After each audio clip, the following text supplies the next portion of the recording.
Good morning all students, welcome in our channel JSR biology classes. तो students, आज हम start करने जा रहे हैं क्लास 12 के बायोलॉजी का चैप्टर नंबर फर्स्ट, जिसका नाम है पुष्पी पादपों में लैंगिक जनन, sexual reproduction in flowering plants. तो स्टूडेंट्स, आज के इस वीडियो में आप लोगों को परिपक्व परागकोश के स्फुटन के बारे में बताएंगे। परिपक्व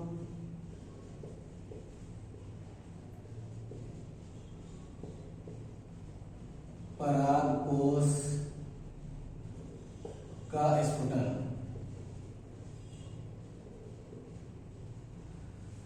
इसको इंग्लिश में कहते हैं dehiscence of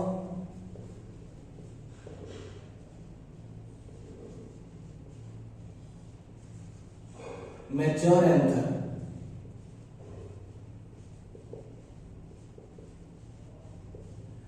dehiscence of mature anther. तो परिपक्व परागकोश का स्फुटन किस प्रकार होता है? आप लोगों को पिछले वीडियो में परागकोश की अनुप्रस्थ काट के बारे में बताया था, जिसमें हमने अपरिपक्व परागकोश के अनुप्रस्थ काट के बारे में बताया था और परिपक्व परागकोश के अनुप्रस्थ काट के बारे में बताया था। तो परिपक्व परागकोश के अनुप्रस्थ काट में आप लोगों ने जहां पर देखा होगा लघु बीजाणुधानी मिलती है, वहां पर एक छिद्र बन जाता है जिसको स्टोमियम कहते हैं, रंध्रक।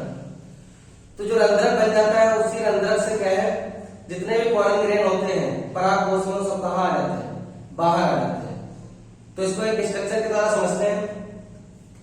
तो परागकोश कैसा होता है?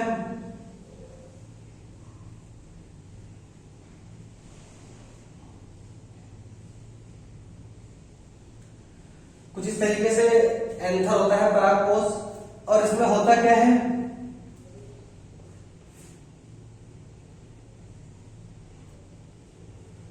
परागकोश के स्ट्रक्चर में इसमें बीच में अनुदैर्घ्य दरारें बन जाती हैं। क्या बन जाती हैं? अनुदैर्घ्य दरारें।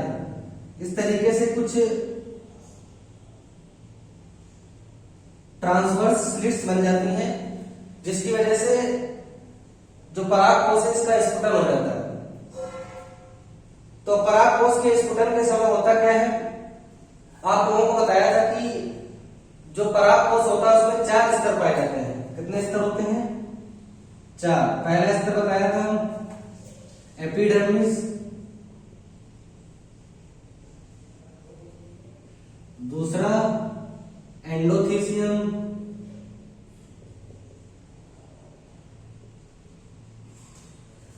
तीसरा मिडिल लेयर,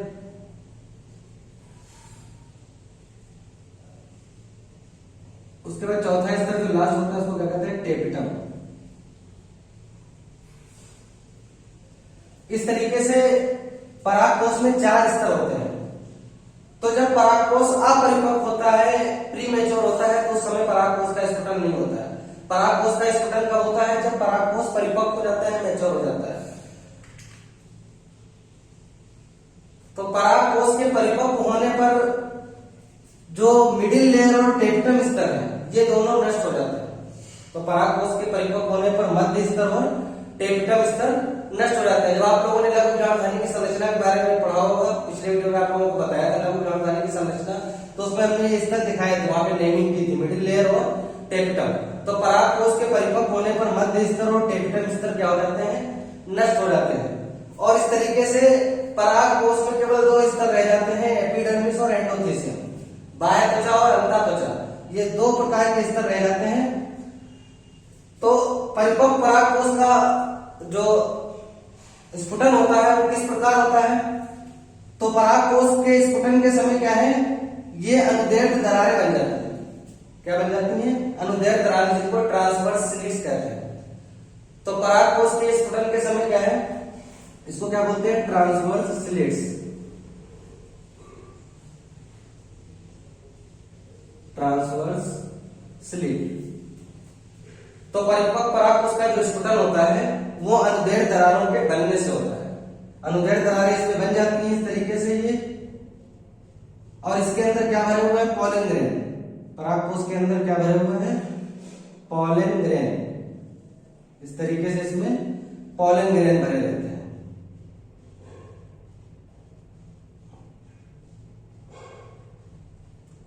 ये क्या है? Pollen grain.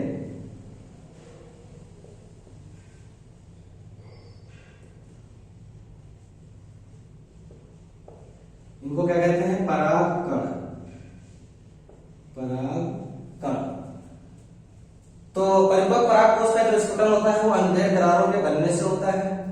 जब अनुदैर्घ्य दरारें बनती है तो यहाँ पर छिद्र बन जाता है, जिससे जितने भी पॉलन ग्रेन है सब कहाँ हो जाते हैं, ये बाहर निकल जाते हैं। और जो अनुदैर्घ्य दरारें बनती हैं वो दो परागधानियों या दो लघु परागधानियों के मिलने के स्थान पर। अनुदैर्घ्य दरारें कहाँ बनती हैं, जहां पर दो परागधानी या लघु परागधानी मिलती है। जैसे यहाँ पर दो परागधानी मिली है, तो यहाँ पर जब दो परागधानियां मिलती हैं तो उनके मिलने के स्थान पर अनुदैर्घ्य दरारें बन जाती हैं। कभी कभी परागकोश का स्फुटन अनुप्रस्थ दरारों, अग्र छिद्रों के द्वारा भी होता है या कपाटों के द्वारा भी होता है, वॉल्व के द्वारा। लेकिन मुख्य रूप से जो परागकोश का स्फुटन होता है वो अनुदैर्घ्य दरारों के बनने से होता है। तो इस तरीके से परागकोश का स्फुटन हो जाता है और जितने भी परागकण हैं सब कहाँ निकल आते हैं, बाहर। तो ये जब बाहर निकल आते हैं उसके बाद में क्या होगा, परागण की क्रिया होगी, पॉलिनेशन होगा। ये परागकण क्या होंगे, पुष्प के मादा जननांग जायांग पे जाएंगे। जायांग के पार्ट आप लोगों को भी आगे अगले वीडियो में बताएंगे। जायांग में जो अंडक होता है, कार्पेल, अंडक में जो पार्ट होता है स्टिग्मा, स्टिग्मा पर ये क्या हो जाएंगे, वर्तिका पर पहुंच जाएंगे, वहां पर परागण की क्रिया संपन्न हो जाएगी, परागण की क्रिया हो जाएगी। तो इस तरीके से परागकोश का स्फुटन आप लोगों को समझ में आ गया होगा कि परिपक्व परागकोश का स्फुटन किस प्रकार होता है। तो एक बार फिर से बता देते हैं, आप लोग अच्छी तरीके से समझ जाइएगा इसके बारे में, कैसे इसका स्फुटन होता है। तो सबसे पहले क्या लिखेंगे इसके बारे में, परागकोश के परिपक्व होने पर मध्य स्तर और टेक्टम स्तर क्या हो जाते हैं, नष्ट हो जाते हैं। इस प्रकार परागकोश में बाह्य त्वचा और अंतः त्वचा, एपिडर्मिस और एंडोथीसियम रह जाती है। परागकोश का स्फुटन दो लघु कीटाणुधानियों या दो परागधानियों के मिलने के स्थान पर अनुदैर्घ्य दरारों के बनने से होता है। जहां पर दो लघु कीटाणुधानियां या दो परागधानियां मिलती, वहां पर अनुदैर्घ्य दरारों के मिलने से, अनुदैर्घ्य दरारों के जहां पर अनुदैर्घ्य दरारें होती है, यहाँ पर क्या है, यहीं पे परागकोश का क्या होता है, स्फुटन होता है। तो अनुदैर्घ्य दरारें कहाँ बनती हैं, दो लघु कीटाणुधानियों के मिलने के स्थान पर। तो इस प्रकार परागकोश का स्फुटन हो जाता है और जितने भी पॉलन ग्रेन है कहाँ मुक्त हो जाते हैं, परागकण या लघु कीटाणु कहाँ मुक्त हो जाते हैं, बाहर। तो कभी कभी परागकोश का स्फुटन जो होता है अनुप्रस्थ दरारों, अग्र छिद्रों या कपाटों के द्वारा भी होता है। तो इस प्रकार परागकोश के स्फुटन के बारे में आप लोग वर्णन कर देंगे। तो ये एग्जाम में क्वेश्चन पूछा जाता है कि परिपक्व परागकोश का स्फुटन किस प्रकार होता है, या परिपक्व परागकोश के स्फुटन का वर्णन कीजिए। तो आप लोग वहां पे एक डायग्राम बना देंगे इस तरीके से ट्रांसवर्स स्लिट्स का, और आप लोग का है क्या है, वहां पर इस तरीके से परागकोश के स्फुटन के बारे में फिगर के द्वारा दिखा देंगे। तो आप लोगों को ये समझ में आ गया होगा परागकोश का स्फुटन किस प्रकार होता है, कैसे इसका वर्णन किया जाएगा। तो इस तरीके से जो पुष्प का नर जनन था, मेल रिप्रोडक्टिव ऑर्गन, वो क्या हो गया, कंप्लीट हो गया।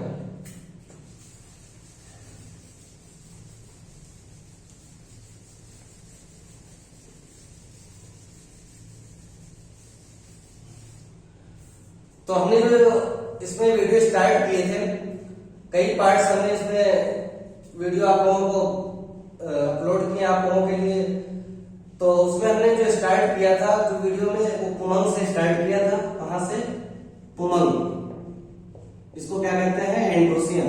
इसको इंग्लिश में क्या कहते हैं, एंड्रोसियम।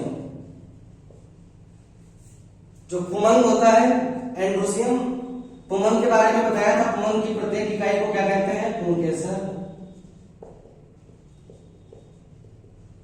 इसको क्या कहते हैं इंग्लिश में, स्टेमेन। इसको इंग्लिश में क्या कहते हैं, स्टेमेन, पुंकेसर। और पुंकेसर का एक दूसरा नाम आप लोगों को बताया था, इसको क्या कहते हैं, लघु बीजाणुपाण भी कहते हैं। क्या कहते हैं, लघु बीजाणुपाण। इसको माइक्रोस्पोरोफिल कहते हैं। क्या कहते हैं, माइक्रोस्पोरोफिल। तो लघु बीजाणुपाण कहें या पुंकेसर कहें। फिर पुंकेसर के बाद में आप लोगों को क्या बताया था, पुंकेसर के स्ट्रक्चर के बारे में बताया था। पुंकेसर का स्ट्रक्चर कैसा होता है, कितने लोब होते हैं, इसमें कितने चैम्बर होते हैं। उसके बाद में पुंकेसर के बारे में बताया था परागकोश के बारे में। इसके बारे में, परागकोश। परागकोश को क्या कहते हैं इंग्लिश में, एंथर। और दो परागकोश के स्ट्रक्चर के बारे में बताया था, एक अपरिपक्व परागकोश और दूसरा परिपक्व परागकोश। तो परागकोश कितने टाइप के होते हैं, दो टाइप के, अपरिपक्व परागकोश और परिपक्व परागकोश। फिर परागकोश में हमने बताया था चार लघु परागधानियां होती है। एक परागकोश में कितनी 4 लघु बीजाणु धानी। उसके बाद हमने किसके बारे में बताया था आप लोगों को, लघु बीजाणु धानी के बारे में। लघु बीजाणु धानी, इसको इंग्लिश में क्या कहते हैं, माइक्रोस्पोरेनियम। माइक्रोस्पोरेनियम, या इसको क्या कहते हैं, परागधानी, या क्या कहा जाता है, परागधानी। इसको इंग्लिश में कहते हैं पॉलन सेल। तो इसके दो नाम होते हैं, लघु बीजाणु धानी या परागधानी। इसके स्ट्रक्चर के बारे में आप लोगों को बताया था पिछले वीडियो में। फिर लघु बीजाणु धानी में क्या है, इसमें हमने बताया था केंद्र में क्या पाई जाती है, लघु बीजाणु मात्र कोशिकाएं। क्या पाई जाती है, लघु बीजाणु मात्र कोशिकाएं।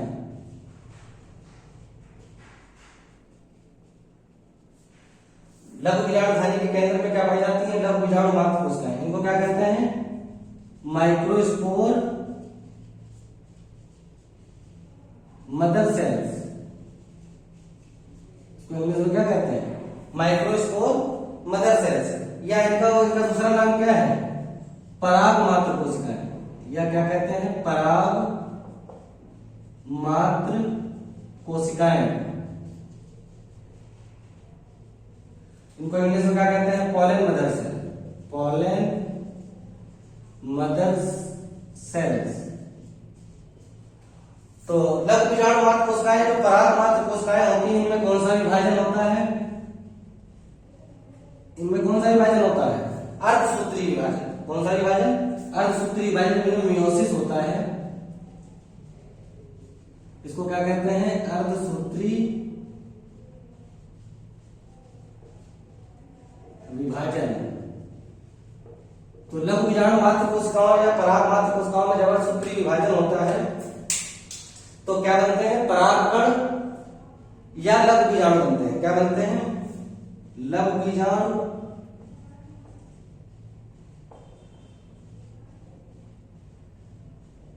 लघु बीजाणु, या इनको क्या कहते हैं, परागकण। तो लघु बीजाणु या परागकण कब बनते हैं, जब मियोसिस होता है। तो इसको इंग्लिश में क्या कहते हैं, माइक्रोस्पोर, और करके इसको क्या लिख सकते हैं, पॉलन ग्रेन। तो लघु बीजाणु या परागकण कब बनते हैं, जब लघु बीजाणु मात्र कोशिकाओं में कौन सा विभाजन होता है, पराग मात्र कोशिकाओं में अर्धसूत्री विभाजन होता है, तो लघु बीजाणु या परागकण बनते हैं।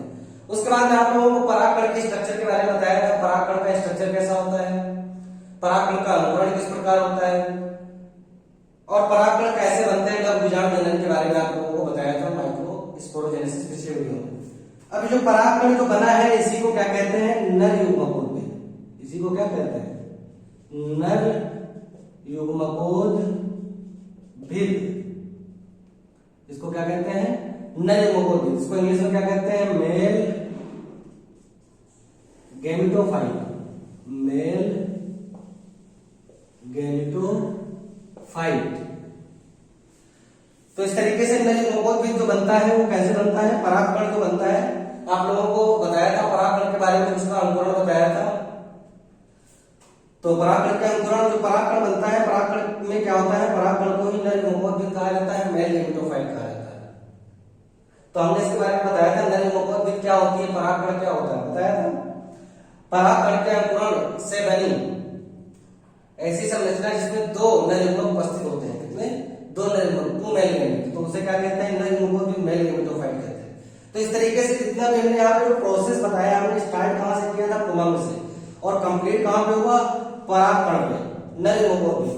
तो परागकण जो बने इसी का फिर क्या हो जाएगा, परागकण हो जाएगा। तो इस तरीके से जो मेल रिप्रोडक्टिव ऑर्गन था वो पूरा क्या हो गया, कंप्लीट हो गया। तो इस तरीके से मेल रिप्रोडक्टिव ऑर्गन के बारे में हम सभी चीजों के बारे में बता चुके हैं आपको। जितने भी टॉपिक थे, पुमंग, कैंसर, परागकोश, लघु बीजाणु धानी, लघु बीजाणु मात्र कोशिकाएं, परागकण, लघु बीजाणु जनन। तो इस तरीके से जो फ्लावर का जो नर जनन होता है वो क्या होगा, पूरी तरीके से कंप्लीट हो गया। अगर आप लोग सभी पार्ट्स देखेंगे, जितने भी हमने वीडियो अपलोड किए हैं, अगर आप लोग सभी पार्ट्स देखेंगे वीडियो के, तो आप लोगों को सब पूरा जितना भी टॉपिक है पूरी अच्छी तरीके से समझ में आ जाएगा नर जनन के बारे में, क्योंकि सारे टॉपिक एक दूसरे से रिलेटेड है। तो इसलिए आप लोग क्या है, उमंग से लेकर के परागण तक जितने भी हमने वीडियो अपलोड किए, तो आप लोग सभी वीडियो देखें, पार्ट 1 से लेकर के अभी तक जितने भी पार्ट 10 हमने पार्ट 10 तक वीडियो बनाए हैं, पार्ट 11 है। तो इस तरीके से आप लोग सारे वीडियो देखें, तो आप लोगों को पूरा जो मेल रिप्रोडक्टिव ऑर्गन जनन वाला टॉपिक है वो क्या है अच्छी तरीके से समझ में आ जाएगा। और इसके बाद में जो नेक्स्ट हम स्टार्ट करेंगे, नेक्स्ट वीडियो या नेक्स्ट टॉपिक जो स्टार्ट करेंगे वो जायान के बारे में स्टार्ट करेंगे। किसके बारे में? जायान, गायनीशियन। तो गायनीशियन के बारे में आप लोगों को नेक्स्ट वीडियो में बताएंगे कि गायनीशियन क्या होता है। तो आज की वीडियो में इतना ही, और अभी तक जिन स्टूडेंट्स ने चैनल को सब्सक्राइब नहीं किया वो चैनल को सब्सक्राइब कर ले और साथ में बेल आइकन को प्रेस कर दे, जिससे क्या है आपको नए वीडियो की नोटिफिकेशन मिलती रहे। और अभी आप लोग क्या है, आप लोगों को कई बार बताया है, कई वीडियो में बताया कि आप लोग सारे पार्ट देखिए, जितने भी पार्ट है इस चैप्टर के सारे पार्ट्स आप लोग जब देखेंगे, सारे वीडियो देखेंगे, तो आप लोगों को तभी पूरे टॉपिक के क्या है अच्छी तरीके से समझ में आएंगे। क्योंकि अगर आप पार्ट को मिस करके अगर आप देखेंगे, पार्ट को छोड़कर कोई भी पार्ट देख लिया, तो आपको टॉपिक क्लियर नहीं होगा। इसीलिए आप लोग सारे पार्ट्स देखें वीडियो के, तभी आप लोगों को क्या है पूरा टॉपिक क्लियर हो जाएगा मेल रिप्रोडक्टिव ऑर्गन के बारे में। तो स्टूडेंट्स आज की वीडियो में इतना ही, फिर आप लोगों से नेक्स्ट वीडियो में मिलेंगे, तब तक के लिए थैंक यू ऑल स्टूडेंट्स।